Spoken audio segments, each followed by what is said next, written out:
ನಾಳೆ ಜುಲೈ 3 ಶುಕ್ರವಾರ ನಿಜ ಜ್ಯೇಷ್ಠ ಮಾಸದ ಸಂಕಷ್ಟಾರ ಚತುರ್ಥಿಯನ್ನು ಆಚರಿಸಲಾಗುತ್ತದೆ.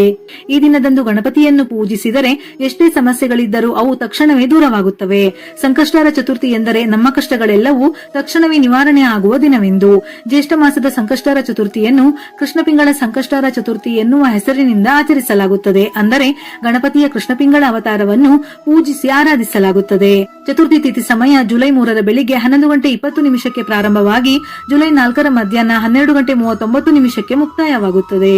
ಚಂದ್ರೋದಯದ ಸಮಯ ಜುಲೈ 3 ಶುಕ್ರವಾರ ರಾತ್ರಿ 9:24.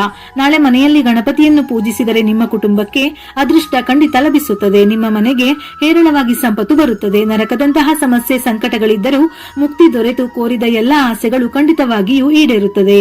ಬೆಳಿಗ್ಗೆ ಬೇಗನೆ ಎದ್ದು ಮನೆಯನ್ನು ಸ್ವಚ್ಛಗೊಳಿಸಿ ಮನೆಯ ಬಾಗಿಲಿಗೆ ಅರಿಶಿನ ಹಚ್ಚಿ ಮನೆ ಬಾಗಿಲಿಗೆ ದೇವರ ಮನೆಗೆ ರಂಗೋಲಿ ಹಾಕಿ ತಲೆ ಸ್ನಾನ ಮಾಡಿ ಮನೆಯಲ್ಲಿ ಗಣಪತಿ ವ್ರತವನ್ನು ಪ್ರಾರಂಭಿಸಬೇಕು. ಈ ಶಕ್ತಿಶಾಲಿ ವ್ರತವನ್ನು ಪ್ರಾರಂಭಿಸುವ ಮೊದಲು ದೇವರಿಗೆ ದೀಪ ಬೆಳಗಿ ನಂತರ ಸ್ವಲ್ಪ ಅಕ್ಷತೆಯನ್ನು ತಯಾರಿಸಿ ದೇವರ ಮನೆಯಲ್ಲಿಡಬೇಕು.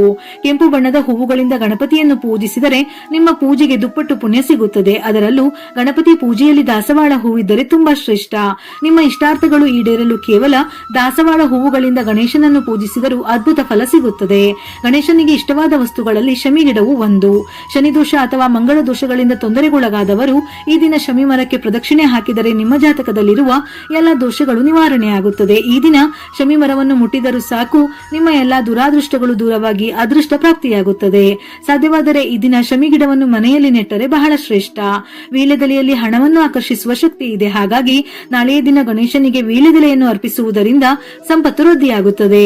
ಈ ದಿನದಂದು ಬುಧ ಗ್ರಹ ಮತ್ತು ರಾಹುಕೇತುಗಳ ದೋಷ ನಿವಾರಣೆಗೆ ವಿಶೇಷ ಶಕ್ತಿ ಇರುತ್ತದೆ. ಜಾತಕದಲ್ಲಿ ಬುಧ ದೋಷವಿದ್ದರೆ ಬುದ್ಧಿಮಾಂದ್ಯತೆ, ಶಿಕ್ಷಣದಲ್ಲಿ ಹಿನ್ನಡೆ ಉಂಟಾಗುತ್ತದೆ. ಈ ಚತುರ್ಥಿ ವ್ರತದಿಂದ ಬುಧ ಬಲಗೊಳ್ಳುತ್ತಾನೆ. ದ್ವಾಪರ ಯುಗದ ಕಥೆ.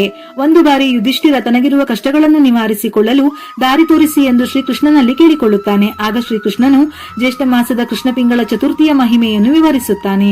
ಪೂರ್ವಕಾಲದಲ್ಲಿ ಮಹಿಜಿತ್ ಎಂಬ ಧರ್ಮಾತ್ಮ ಮತ್ತು ಪ್ರಜಾವತ್ಸಲ ರಾಜನಿದ್ದನು. ಆದರೆ ಅವನಿಗೆ ಮಕ್ಕಳಿರಲಿಲ್ಲ. ಇದರಿಂದ ದುಃಖಿತನಾದ ರಾಜನು ಕಾಡಿಗೆ ಹೋಗಿ ಲೋಮಶ ಮುನಿಯನ್ನು ಭೇಟಿಯಾಗುತ್ತಾನೆ. ರಾಜನ ಕಷ್ಟವನ್ನು ಅರಿತ ಲೋಮಶ ಮುನಿಗಳು, ರಾಜನೇ, ನೀನು ಜ್ಯೇಷ್ಠ ಮಾಸದ ಕೃಷ್ಣಪಿಂಗಳ ಸಂಕಷ್ಟಾರ ಚತುರ್ಥಿಯ ವ್ರತವನ್ನು ಭಕ್ತಿ ಶ್ರದ್ಧೆಯಿಂದ ಆಚರಿಸು, ನಿನಗೆ ಸಂತಾನ ಪ್ರಾಪ್ತಿಯಾಗುತ್ತದೆ ಎಂದು ಸಲಹೆ ನೀಡುತ್ತಾರೆ. ಮುನಿಗಳ ಆಜ್ಞೆಯಂತೆ ರಾಜ ಮತ್ತು ಆತನ ರಾಣಿ ಇಬ್ಬರು ಕಟ್ಟುನಿಟ್ಟಾಗಿ ಈ ಚತುರ್ಥಿ ವ್ರತವನ್ನು ಆಚರಿಸುತ್ತಾರೆ. ಇದರ ಫಲವಾಗಿ ಅವರಿಗೆ ಸಕಲ ಗುಣಸಂಪನ್ನನಾದ ಪರಾಕ್ರಮಿಯಾದ ಪುತ್ರ ಸಂತಾನ ಪ್ರಾಪ್ತಿಯಾಗುತ್ತದೆ. ಹಾಗಾಗಿ ಈ ಚತುರ್ಥಿಗೆ ಮಕ್ಕಳ ಅಭಿವೃದ್ಧಿಯ ಹಿನ್ನೆಲೆಯಲ್ಲಿ ದೊಡ್ಡ ಮಹತ್ವವಿದೆ. ಗಣಪತಿಗೆ ಅತ್ಯಂತ ಪ್ರಿಯವಾದವುಗಳಲ್ಲಿ ಗರಿಕೆಯೂ ಒಂದು. ಹಾಗಾಗಿ ಸಂಕಷ್ಟಾರ ಚತುರ್ಥಿ ದಿನದಂದು ಮನೆಯಲ್ಲಿ ಪೂಜೆ ಮಾಡುವಾಗ 21 ಗರಿಕೆಯನ್ನು ಅರ್ಪಿಸಿ ನಿಮ್ಮ ಮನಸ್ಸಿನಲ್ಲಿರುವ ಯಾವುದೇ ಆಸೆಯನ್ನು ಕೇಳಿಕೊಳ್ಳಿ. ಕೋರಿದ ಎಲ್ಲಾ ಆಸೆಗಳು ಖಂಡಿತವಾಗಿಯೂ ಈಡೇರುತ್ತದೆ. ಅದೇ ರೀತಿ ನಿಮ್ಮ ಪತಿಯ ಆದಾಯ ಹೆಚ್ಚಾಗಲು, ನಿಮ್ಮ ಪತಿಗೆ ಅದೃಷ್ಟ ಒಲಿದು ಬರಲು ಈ ಸಂಕಷ್ಟಾರ ಚತುರ್ಥಿ ದಿನದಂದು 21 ಏಲಕ್ಕಿಗಳನ್ನು ದಾರಕ್ಕೆ ಪೊಣಿಸಿ ಒಂದು ಏಲಕ್ಕಿ ಹಾರವನ್ನು ತಯಾರಿಸಿ ಗಣಪತಿಯ ಫೋಟೋಕ್ಕೆ ಹಾಕಿ ಮರುದಿವಸ ಈ ಏಲಕ್ಕಿ ಹಾರವನ್ನು ತೆಗೆದು ನಿಮ್ಮ ಬೀರುವಿನಲ್ಲಿ ಅಥವಾ ನಿಮ್ಮ ಪರ್ಸ್ನಲ್ಲಿ ಇಟ್ಟುಕೊಳ್ಳಿ. ಇನ್ನು ನಿಮ್ಮ ಮನೆಯ ಆದಾಯ ಹೆಚ್ಚಾಗುತ್ತದೆ. ನಿಮ್ಮ ಪತಿಗೂ ಅದೃಷ್ಟ ಒಲಿದು ಬರುತ್ತದೆ. ಈ ಸಂಕಷ್ಟಾರ ಚತುರ್ಥಿ ದಿನದಂದು ಈ ರೀತಿಯಾಗಿ ಗಣಪತಿ ವ್ರತವನ್ನು ಆಚರಿಸಿದವರಿಗೆ ಗಣಪತಿಯ ಆಶೀರ್ವಾದದಿಂದ ನಿಮ್ಮ ಕಷ್ಟಗಳೆಲ್ಲವೂ ತಕ್ಷಣವೇ ದೂರವಾಗಿ ತಲೆಮಾರುಗಳವರೆಗೆ ಬರುವಂತಹ ಐಶ್ವರ್ಯ ಲಭಿಸುತ್ತದೆ. ನಾಳೆ ಬೆಳಿಗ್ಗೆ ಎಳ್ಳಿನ ಎಣ್ಣೆ ಅಥವಾ ಸಾಸಿವೆ ಎಣ್ಣೆಯಿಂದ ದೀಪವನ್ನು ಬೆಳಗಿ ಸಂಜೆ ತುಪ್ಪದ ದೀಪವನ್ನು ಬೆಳಗಿದರೆ ತುಂಬಾ ಒಳ್ಳೆಯದು. ಸಂಕಷ್ಟಾರ ಚತುರ್ಥಿ ದಿನದಂದು ಗಣಪತಿ ದೇವಾಲಯಕ್ಕೆ ಹೋಗಿ ಗಣಪತಿಗೆ 11 ಪ್ರದಕ್ಷಿಣೆಗಳನ್ನು ಹಾಕಿ. ನಿಮ್ಮ ಆಸೆಗಳು ಖಂಡಿತವಾಗಿಯೂ ಈಡೇರುತ್ತದೆ. ಮುಖ್ಯವಾಗಿ ಸಾಲದ ಸಮಸ್ಯೆಗಳಿಂದ ಬಳಲುತ್ತಿರುವವರು ಗಣಪತಿ ದೇವಾಲಯದಲ್ಲಿ ದೀಪವನ್ನು ಹಚ್ಚಿ ಸಾಲದ ಸಮಸ್ಯೆಗಳೆಲ್ಲವೂ ಕ್ರಮೇಣವಾಗಿ ನಿವಾರಣೆಯಾಗುತ್ತದೆ. ಹಾಗೆಯೇ ಗಣಪತಿ ದೇವಾಲಯದಲ್ಲಿ ಗರಿಕೆಯ ಹಾರವನ್ನು ಸಮರ್ಪಿಸಿದರೆ ಈ ವರ್ಷವಿಡೀ ಹಣಕಾಸಿನ ಸಮಸ್ಯೆಗಳು ಉಂಟಾಗದಂತೆ ಗಣಪತಿಯ ಆಶೀರ್ವಾದ ನಿಮ್ಮ ಮನೆಯ ಮೇಲೆ ಇರುತ್ತದೆ. ದಂಪತಿಗಳ ನಡುವೆ ಕಲಹಗಳು, ಕುಟುಂಬ ಸಮಸ್ಯೆಗಳಿಂದ ಬಳಲುತ್ತಿರುವವರು ಗಣಪತಿ ದೇವಾಲಯದಲ್ಲಿ ವಿನಾಯಕನಿಗೆ ಬಾಳೆಹಣ್ಣುಗಳನ್ನು ಸಮರ್ಪಿಸಿ. ಕುಟುಂಬದ ಸಮಸ್ಯೆಗಳೆಲ್ಲವೂ ದೂರವಾಗುತ್ತದೆ. ಇನ್ನು ನಿಮ್ಮ ಮನೆಗೆ ಇರುವ ಅಷ್ಟ ದಾರಿದ್ರ್ಯಗಳು ದೂರವಾಗಿ ಹಣವು ವೃದ್ಧಿಯಾಗಲು ನಿಮ್ಮ ಮನೆಗೆ ಬರಬೇಕೆಂದರೆ ಈ ಸಂಕಷ್ಟಾರ ಚತುರ್ಥಿ ದಿನದಂದು ಒಂದು ನಿಂಬೆ ಹಣ್ಣನ್ನು ಕೆಂಪು ಬಟ್ಟೆಯಲ್ಲಿ ಕಟ್ಟಿ ನಿಮ್ಮ ಮನೆಯ ಮುಖ್ಯ ಬಾಗಿಲಿಗೆ ಕಟ್ಟಿ. ಗಣಪತಿಯ ಅನುಗ್ರಹದಿಂದ ನಿಮ್ಮ ಮನೆಗೆ ಸಮೃದ್ಧಿ ಲಭಿಸುತ್ತದೆ.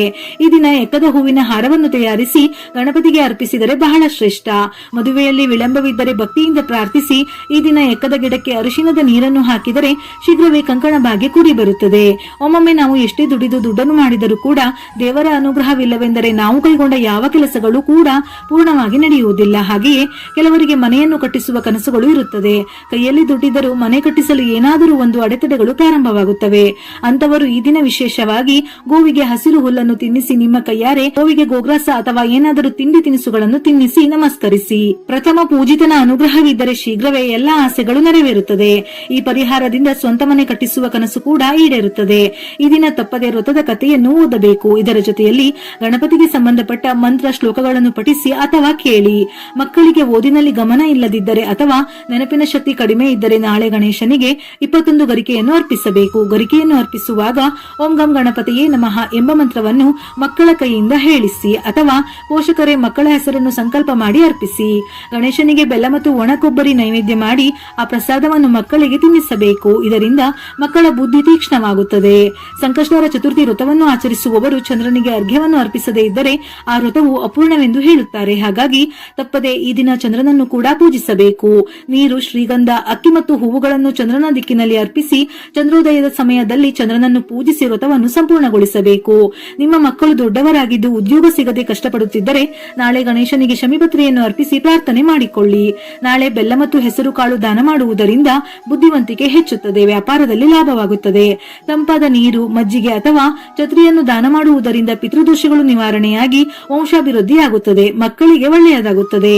ಹಳದಿ ಅಥವಾ ಕೆಂಪು ಬಣ್ಣದ ವಸ್ತ್ರವನ್ನು ದಾನ ಮಾಡುವುದರಿಂದ ಭಾಗ್ಯೋದಯವಾಗುತ್ತದೆ. ಇದರ ಜೊತೆಯಲ್ಲಿ ನಾಳೆ ವಿಶೇಷವಾಗಿ ಬೆಲ್ಲದ ದೀಪಾರಾಧನೆ ಮಾಡಿದರೂ ಬಹಳ ಶ್ರೇಷ್ಠ. ಒಂದು ತಟ್ಟೆಗೆ ಅಕ್ಕಿಯನ್ನು ಹಾಕಿ ಅಕ್ಕಿಯ ಮೇಲೆ ಎರಡು ಕಡೆ ಎರಡೆರಡು ಎಕ್ಕದ ಎಲೆಗಳನ್ನು ಇಟ್ಟು ಎಕ್ಕದ ಎಲೆಯ ಮೇಲೆ ಅರಿಶಿನದಿಂದ ಸ್ವಸ್ತಿಕ್ ಚಿಹ್ನೆಯನ್ನು ಬರೆದು ಎಕ್ಕದ ಎಲೆಗಳ ಮೇಲೆ 2 ಬೆಲ್ಲದ ಅಚ್ಚನ್ನು ಇಟ್ಟು ಅದಕ್ಕೂ ಅರಿಶಿನ ಕುಂಕುಮವನ್ನು ಹಚ್ಚಿ ತುಪ್ಪವನ್ನು ಹಾಕಿ 2 ಹೂಬತ್ತಿಯನ್ನು 1 ಬತ್ತಿಯನ್ನಾಗಿ ತಯಾರಿಸಿ ದೀಪವನ್ನು ಹಚ್ಚಬೇಕು. ನಂತರ ಅಕ್ಕಿ ಮತ್ತು ಬೆಲ್ಲವನ್ನು ಗೋವಿಗೆ ತಿನ್ನಿಸಬಹುದು ಅಥವಾ ಇದರಿಂದ ಸಿಹಿಯನ್ನು ತಯಾರಿಸಬಹುದು. ಈ ದೀಪಾರಾಧನೆಯಿಂದ ಇಷ್ಟಾರ್ಥ ಸಿದ್ಧಿಯಾಗುತ್ತದೆ, ಗಣೇಶನ ಸಂಪೂರ್ಣ ಅನುಗ್ರಹ ಲಭಿಸುತ್ತದೆ. ಒಂದು ವೇಳೆ ಎಕ್ಕದ ಎಲೆ ಸಿಗದೇ ಇದ್ದವರು ವೀಳ್ಯದೆಲೆಯ ಮೇಲೂ ದೀಪಾರಾಧನೆ ಮಾಡಬಹುದು. ಗಣೇಶನಿಗೆ ತುಪ್ಪ ಬೆಲ್ಲವನ್ನು ನೈವೇದ್ಯ ಮಾಡಿ ನಂತರ ಅದನ್ನು ಹಸುವಿಗೆ ಗೋಗ್ರಾಸದ ರೀತಿಯಲ್ಲಿ ತಿನ್ನಿಸಬೇಕು. ಇದರಿಂದ ಮನೆಯಲ್ಲಿ ಆರ್ಥಿಕ ಸಮೃದ್ಧಿ ನೆಲೆಸುತ್ತದೆ. ಈ ದಿನ ಗೋಮಾತೆಗೆ ಹಸಿರು ಹುಲ್ಲು ಅಥವಾ ಬಾಳೆಹಣ್ಣನ್ನು ತಿನ್ನಿಸುವುದರಿಂದ ಕೋಟಿ ದೇವತೆಗಳ ಆಶೀರ್ವಾದ ಸಿಗುತ್ತದೆ, ಸಂತಾನದ ಕಷ್ಟಗಳು ದೂರವಾಗುತ್ತವೆ. ಗಣೇಶನ ಮುಂದೆ ಹಸುವಿನ ತುಪ್ಪದ ದೀಪವನ್ನು ಹಚ್ಚಿ ಅದಕ್ಕೆ 2 ಲವಂಗವನ್ನು ಹಾಕಬೇಕು. ಇದು ಮನೆಯಲ್ಲಿ ಆರ್ಥಿಕ ಪ್ರಗತಿ ತರುತ್ತದೆ, ಮಕ್ಕಳಲ್ಲಿ ಸದ್ಬುದ್ಧಿ ಬೆಳೆಯುವಂತೆ ಮಾಡುತ್ತದೆ. ಸಂಕಷ್ಟಹರ ಚತುರ್ಥಿ ವ್ರತವನ್ನು ಆಚರಿಸದೇ ಇದ್ದರೂ ಈ ಮೇಲೆ ಹೇಳಿದ ಪರಿಹಾರಗಳನ್ನು ಮಾಡಿದರೂ ಗಣೇಶನು ಸಂತೃಪ್ತನಾಗಿ ಇಷ್ಟಾರ್ಥಗಳನ್ನು ಈಡೇರಿಸುವುದರ ಜೊತೆಗೆ ನಿಮ್ಮ ಕುಟುಂಬಕ್ಕೆ ಅನುಗ್ರಹಿಸುತ್ತಾನೆ. ವಿಡಿಯೋ ಇಷ್ಟ ಆಗಿದ್ದಲ್ಲಿ ಮರೆಯದೆ ಲೈಕ್ ಕೊಟ್ಟು ನಿಮ್ಮವರಿಗೆ ಶೇರ್ ಮಾಡಿ. ಇದೇ ರೀತಿಯ ಮನಮುಟ್ಟುವ ಉಪಯುಕ್ತ ಮಾಹಿತಿಗಳಿಗಾಗಿ ಮತ್ತೆ ಭೇಟಿಯಾಗೋಣ.